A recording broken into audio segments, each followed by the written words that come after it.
नमस्कार, मैं हूं doctor Varun Rajpuria, department of Agad Tantra. आज एक नया टॉपिक शुरू करेंगे, दूषी विष, जिसको मॉडर्न में क्यूमुलेटिव पॉइजन से कोरिलेट किया जा सकता है। दूषी विष के बारे में मैंने श्लोक पढ़ने को आपको दिया था पहले भी, तो आज पूरा डिटेल में जानेंगे कि दूषी विष होता क्या है। दूषी विष या क्यूमुलेटिव पॉइजन स्थावर, जांगम या कृत्रिम विष जो कि शरीर से पूर्ण रूप से बाहर नहीं निकलता किंतु पचकर या विषग्न औषधियों से नष्ट होकर अथवा दवा, वायु, धूप से सूख जाने के कारण या अपने ही स्वभाव गुणों में कुछ कम गुणों का हो जाने के कारण से उस विष को की संज्ञा जो है दूषी विष की हो जाती है।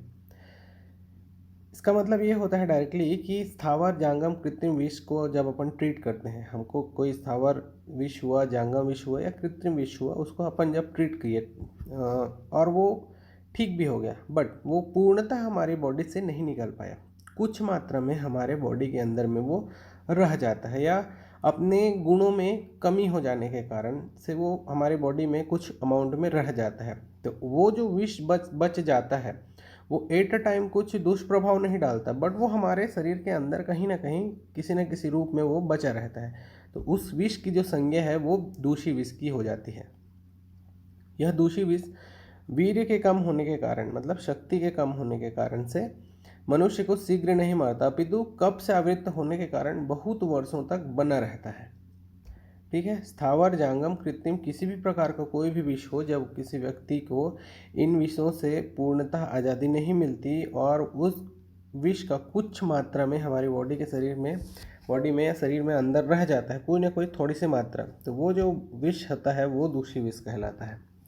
उसकी निरुक्ति, दूषितम देश काल अन्न दिवा स्वप्न भिक्षणसः यस्मात् दूष्यते धातुन तस्मात् दूषी विषम स्मृतम। यह विष जो होता है देश काल अन्न, दिन में सोने से बार बार धातुओं को दूषित करता है, इसलिए इस विष को दूषी विष कहा गया है। ठीक है, दूषित देश काल अन्न दिवा स्वप्न, इसके कारण से जब हमारा बॉडी जो है इम्यून सिस्टम थोड़ा कम होता है, हम वीक हो जाते हैं या वीर्य की कमी होती है, तब इस धातु की मतलब धातुओं में दुष्टि होने के कारण से यह उत्पन्न होता है या इसकी बढ़ोतरी होती है। ठीक है, दूषी विष के पूर्व रूप क्या है? निद्रा गुरुतम च विजृंभणम च, निद्रा आना, भारीपन है, जम्हाई, संधियों की शिथिलता, रोमांच होना एवं अंगमर्द आदि, ये उसका दूषी विष का पूर्व रूप है। दूषी विष के रूप एवं लक्षण, साइन ऑफ दूषी विष क्या होते हैं?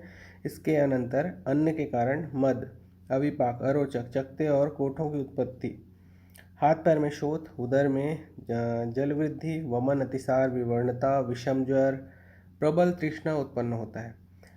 कोई विष उन्माद, कोई अनाह, कोई शुक्र का विनाश, कोई स्वर विकृति, कोई कुष्ठ उत्पन्न कर सकता है। इस कारण से ये विष नाना प्रकार के रोग उत्पन्न करते हैं। आगे देखते हैं कि शरीर अवयव विशेषगत दूषी विष के लक्षण।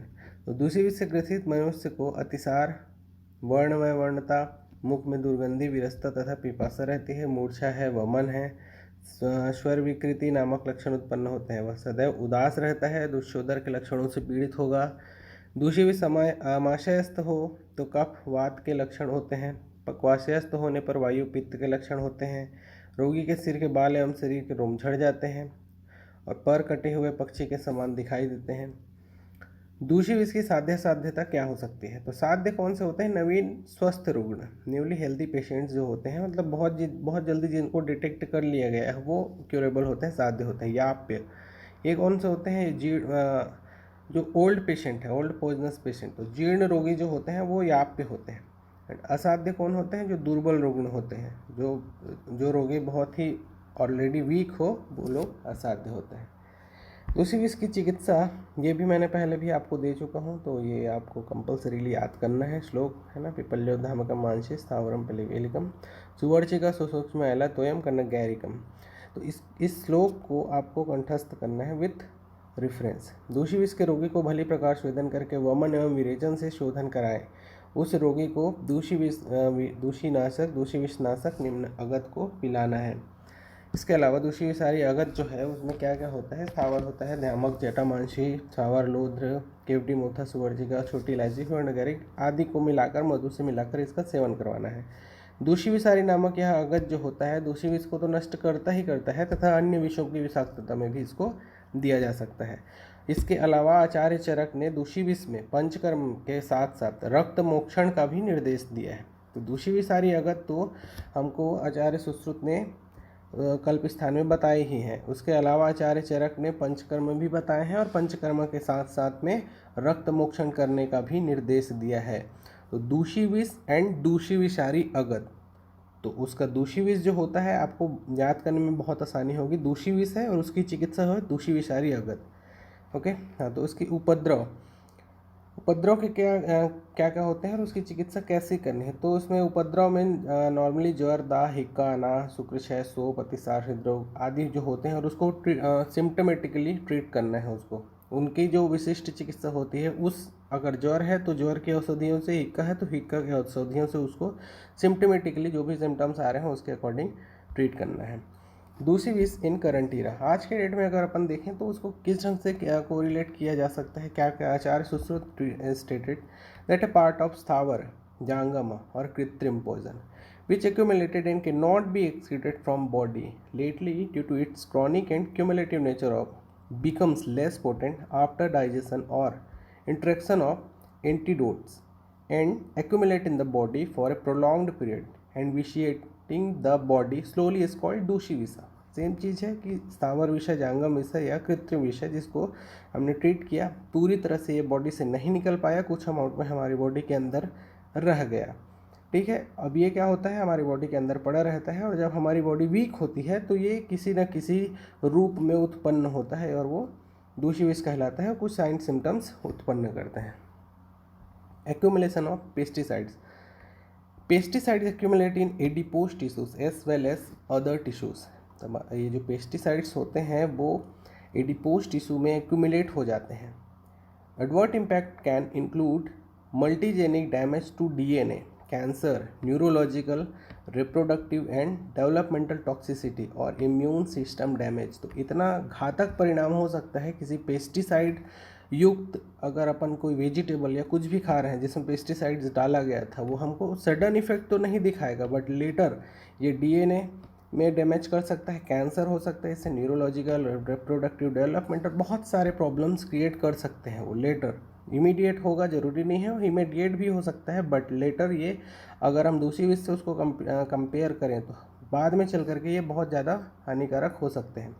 Accumulation of arsenic, arsenic compounds are well absorbed within 24 hour and redistributed to the liver, lung, intestinal wall and spleen where they bind to the sulfhydryl group of tissues protein। ये जो क्या होते हैं, ये जो tissue के proteins होते हैं उसके सल्फहाइड्रिल ग्रुप के साथ बाउंड बना लेते हैं और वहाँ पे रुक जाते हैं या एक्यूमुलेट हो जाते हैं। Arsenic also replaces phosphorus in the bone where it may remain for years. Bone से फॉस्फोरस को रिप्लेस करके वहाँ पर कई सालों तक यह रह सकता है। Hence the effect of chronic poisoning can still be seen years after exposure has stopped.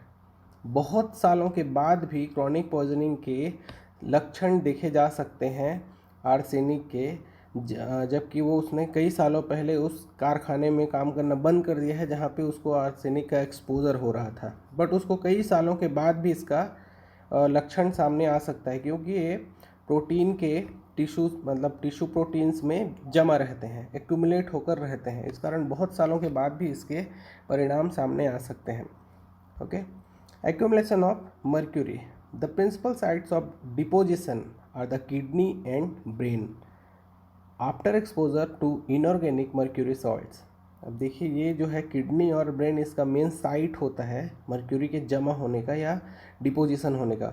Organic mercury compounds are readily absorbed by all roots। Industrial mercurialism produces features such as inflammation of the mouth, muscular tremors, psychic irritation and nephrotic syndrome characterized by proteinuria। Next होता है lead। Once lead has been absorbed into the bloodstream, it is distributed between the bones and teeth। ये दो ही जगह जाते हैं। कैसे? जब भी ये हमारे बॉडी के अंदर एब्जॉर्ब होते हैं और ये ब्लड स्ट्रीम में पहुंचते हैं तो ये दो जगह जाके जमा होते हैं, एक तो पहला बोन है और दूसरा टीथ है। the soft tissue, kidney, brain, liver and the blood and in part excreted in the urine and in bile. इतने सारे जगहों पर ये जमा हो सकते हैं. Okay, let can cross the placenta and be transmitted in the breast milk. ये प्लेसेंटा को भी क्रॉस करके ब्रेस्ट मिल्क के थ्रू बच्चे में भी जा सकता है. और इसका मेन इंपॉर्टेंट पॉइंट ये है कि the body does not distinguish between lead and calcium. Body पता ही नहीं कर पाती कि ये लेड है या कैल्शियम है. And so the majority of lead which is absorbed is stored in the bones and teeth. जितना भी मात्रा में लेड अब्जॉर्ब होता है हमारी बॉडी में, उसकी मैक्सिमम जो मात्रा है वो हमारे बोन में या तो टीथ में जाकर जमा हो जाता है, क्योंकि हमारी बॉडी जो है इसमें अंतर नहीं कर पाती है कैल्शियम और लेड में. Accumulation of ethylene glycol. It is the accumulation of this acid products that accounts for much of the toxicity of ethylene glycol.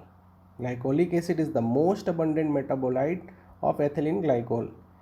Chelation of oxalic acid, ध्यान से सुनिएगा, chelation of oxalic acid with calcium ions forms insoluble calcium oxalate which may lead to hypocalcemia and nephrotoxicity and neurotoxicity. ये जो chelation agent जो होते हैं, like हमने कल चिलेटिंग एजेंट जो पढ़ा था लाइक BAL एंड EDTA वगैरह, वैसे ही चिलेशन ऑफ ऑक्जेलिक एसिड जो होता है कैल्शियम आयन के साथ मिल करके इनसोल्यूबल कैल्शियम ऑक्जेलेट फॉर्म करता है.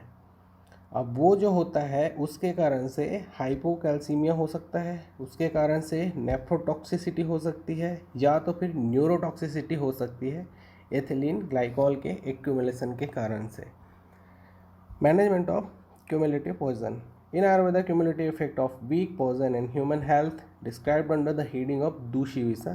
This poison are not eliminated completely and remains as residue in the tissue for years and produce toxic hazards. As the toxicogenesis of cumulative toxin is similar to Dushivisha, the concept of management of Dushivisha can be applied to treat the chronic hazards of cumulative toxin.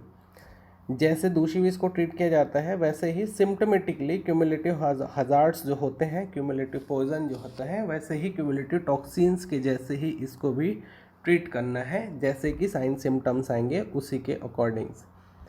आज के लिए इतना ही. कुछ problem होता है contact कीजिए. तब तक के लिए धन्यवाद.